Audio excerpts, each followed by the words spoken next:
Hello everyone and welcome to Saja Studio. Here we create the content based on K-pop Demon Hunters. Our own storylines, our own plot twists, our own take on the characters.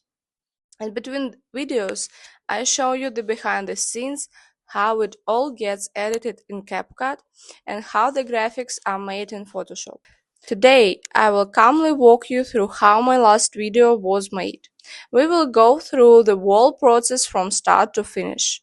First, I will show you how I edit the video in CapCut, and then we will move on to creating the thumbnail in Photoshop. Let's start with CapCut. Here I lay the footage out on the timeline, sync everything to the music. Pick the right transition and carefully add the effects.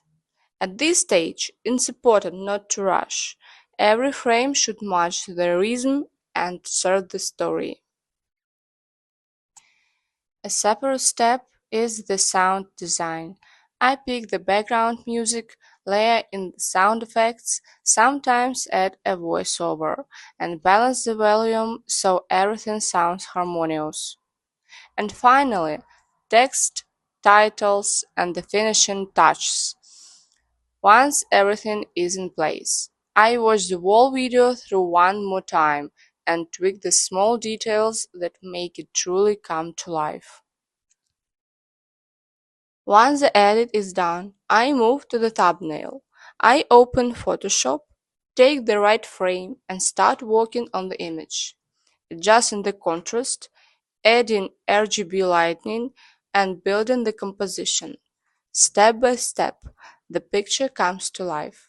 And that's how the thumbnail you see on the channel comes together. That's it for today. Hope you enjoyed this little look behind the scenes. If you like it, subscribe so you don't miss the next chapter. See you soon at Saja Studio.